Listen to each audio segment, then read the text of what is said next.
제4분 묘행무주분 해설.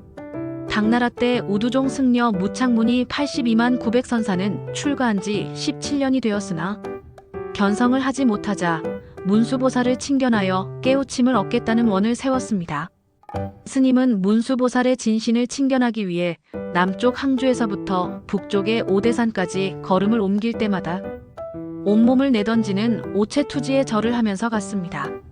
마침내 오대산 금강굴 부근에 이르렀을 때 한 노인이 소를 거꾸로 타고 오다가 말을 걸었습니다.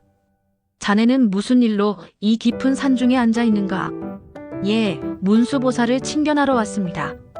문수보살을 칭견할 수 있을까라는 말 끝에 노인은 그 순간과는 전혀 어울리지 않는 질문을 던졌습니다.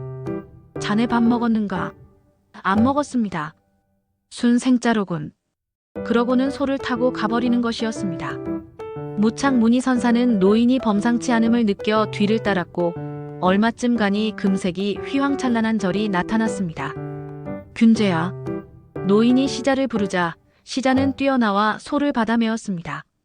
잠시 뒤에 차가 나왔는데 찻잔은 모두 보석으로 만들어졌고 차를 마시니 몸과 마음이 형언키 어려울 정도로 상쾌해졌습니다.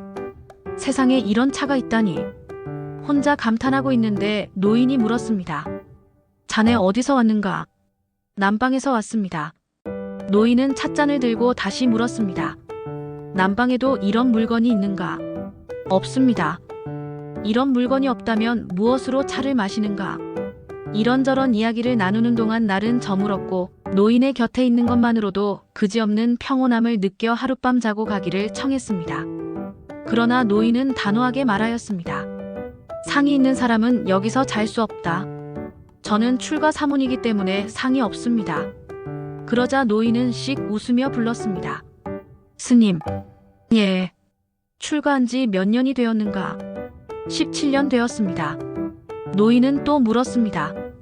자네, 계를 잘 지키는가? 예, 출가한 이래로 지금껏 잘 지키고 있습니다. 이 대답이 끝나자 노인은 웃음을 거두며 말했습니다. 그것이 상이 아니고 무엇인가? 자네는 여기서 잘 수가 없네 하였고 노인은 시자인 균제를 시켜 무창문이 선사를 배웅하게 하였고 이렇게 문수보살을 칭견한 무창문이 선사는 오대산에 돌아온 뒤 열심히 공부하여 대도를 성취하였습니다. 무창문이 선사가 상이 없다고 하자 노인의 모습을 띈 문수보살은 스님하며 불렀고 출가한 지 몇 년이 되었으며 계율은 잘 지키는가를 물었습니다. 그러자 무창문이 선사는 예하고 답한 다음 출가한 지 17년이 되었고 출가한 이래 계율을 잘 지킨다고 하였습니다. 그러자 노인은 그것이 상이라며 재워주지 않았습니다. 내가 스님이다. 몇 년이나 스님 노릇을 하였다. 나는 계율을 잘 지키고 있다. 이것이 모두 상이라는 것입니다. 그리고 오대산에 돌아온 무창문이 스님은 이 상을 잘 다스려 마침내 대오하였습니다. 상은 모양입니다. 물질적인 모양을 갖춘 것만 상이 아니라 소리, 향기, 맛, 감촉 또한 상이며 고착된 생각 또한 형체 없는 상입니다. 곧 내가 부모라는 생각도 상이요. 저 아이는 내 자식이라는 생각도 상이며 내가 저 아이에게 무엇을 해줬다는 생각도 상입니다. 내가 누구에게 무엇을 해준다. 이 셋 중 하나만 남아있어도 상에 집착하는 것입니다. 부처님께서는 이 세 가지 상을 모두 떠나보시를 하라고 가르쳤습니다. 하지만 이것이 쉬운 일은 아닙니다. 상을 비우기는 어렵습니다. 그런데도 부처님께서는 절대로 상에 집착하지 않는 보시를 하도록 권하셨습니다. 왜 그럴까요? 그 까닭은 상에 집착하지 않는 보시를 하여야만 그 복덕이 헤아릴 수 없이 많기 때문이라는 것이었습니다. 실로 이 법계는 무한의 행복과 무한의 영광으로 가득 차 있습니다. 그런데도 우리는 나 스스로가 만든 상으로 마음의 문을 닫아 대우주의 무한한 영광과 행복과 상설을 거절하며 살고 있습니다. 스스로 불행하고 괴롭고 슬프게 만든 것일 뿐 그 누가 그렇게 만든 것은 아닙니다. 따라서 나라는 상에 사로잡혀 일으킨 탐욕과 성냄과 어리석음을 비우고 살게 되면 대우주의 무한한 행복과 영광이 모두 나에게로 옵니다. 그리고 마침내 부처님과 같은 존재가 될 수 있는 것입니다. 부디 불자들이여 상 없이 살도록 합시다.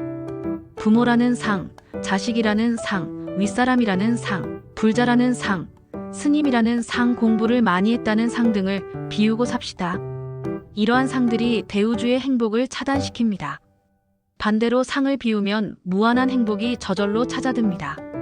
겉모습만 벗는 것이 아닙니다. 일체의 상에 대해 마음을 벗어야 합니다. 어찌 해탈이 밖에서 오는 것이겠습니까? 상을 벗어 마음이 열리게 되면 일체의 고통으로부터 얽매이지 않게 됩니다. 이제 다시 보시로 돌아가 이 명제를 생각해 봅시다. 상에 얽매이는 보시는 훗날에 조그마한 복을 가져다 줍니다. 그러나 깨달음을 이루는 공덕과는 무관하며 해탈로 이어질 수는 없습니다. 장차 부처가 될 불자의 보시는 조그마한 복으로 다음에 어떻게 태어나느냐에 있지 않습니다. 불자의 보시는 지금 이 몸을 가지고 해탈하는데 목적을 두어야 합니다. 정녕 빨리 해탈하려면 어떻게 해야 하겠습니까? 가까운 것에서부터 시작하여 자꾸 벗어나는 노력을 기울여야 합니다. 앞에서도 이야기하였듯이 보시는 버리고 벗어버리는 행위입니다. 상에 집착함이 없이 허공과 같은 마음으로 보시하며 살아야 해탈을 이루고 헤아릴 수 없는 복덕을 누릴 수 있는 것입니다. 부처님께서는 말씀하셨습니다. 수보리여, 그대는 어떻게 생각하는가? 동쪽 허공의 크기를 헤아릴 수 있겠는가? 헤아릴 수 없습니다. 세존이시여. 그렇다면 수보리여, 남쪽, 서쪽, 북쪽 등의 크기는 헤아릴 수 있겠는가? 헤아릴 수 없습니다. 세존이시여. 수보리여, 보살이 상에 집착함이 없이 베푸는 무주상보시의 복덕 또한 이와 같아서 헤아릴 수가 없다. 이 금강경의 말씀처럼 허공의 크기를 상상할 수 없듯이 우리가 집착하지 않는 허공과 같은 마음으로 보시를 하게 될 때 대허공과 같은 복과 공덕이 나에게로 오게 되어 있습니다. 그러나 내가 보시를 한다. 내가 보시를 했다는 생각, 나라는 상이 붙을 때에는 그저 자그마한 복이 될 뿐입니다. 무주상보시. 불교에서 무주상보시를 그토록 강조하는 까닭도 여기에 있습니다. 허공을 측량할 수 없듯이 상에 집착하지 않고 행하는 무주상보시의 복덕 또한 측량할 수 없으며 그 결과는 바로 붓다의 지위로 이어집니다. 부처님께서는 보리심의 유지를 주제로 삼고 있는 묘행무주분의 결론으로 다음과 같이 말씀하십니다. 그러므로 수보리여, 보살은 지금 내가 가르쳐준 대로 유지하여야 한다. 이 말씀의 골자 또한 무주상입니다. 무주상으로 보리심을 유지하라는 것입니다. 이렇게 무주상을 강조하다 보니 금강경이 모든 상을 부인하는 것이 아닌가 하고 의문을 갖는 사람도 있습니다. 그러나 금강경의 무주상은 부정이 아닙니다. 이때까지 살아온 중생들의 보편적인 삶의 모습을 부정하여 참모습과 실체를 보게끔 하자는 것입니다. 법계의 진정한 모습을 보고 법계와 하나가 되려면 집착에 가려진 이제까지의 눈으로 겉모습만 보아서는 안 된다. 이제 집착을 벗어버린 실체의 눈을 뜨라. 실체의 눈을 뜨고 참모습을 바라보라. 그대들이 지금 보고 있는 것은 모두 가짜일 수 있다. 이 세상이 없는 것이 아니듯이 실체 또한 뚜렷하게 있고 모든 것이 그대로 실제하고 있다. 눈을 뜨고 그것을 보아라. 눈으로 참모습을 바라보라. 이것이 금강경의 핵심 가르침인 무주상에 숨겨진 뜻입니다. 상에 집착하지 않는 무주상. 이것이 결코 쉽지는 않겠지만 우리가 상에 집착하지 않도록 자꾸자꾸 노력하면 차츰 보리심을 유지할 수 있게 되고 마침내는 안옥따라 삼약삼보리 곧 부처님과 같은 대각을 성취할 수 있게 되는 것입니다. 우리 모두 무주상으로 대우주의 진실한 행, 진리의 행을 실천하여 대해탈을 이루고 대자유인의 무한행복을 누려봅시다.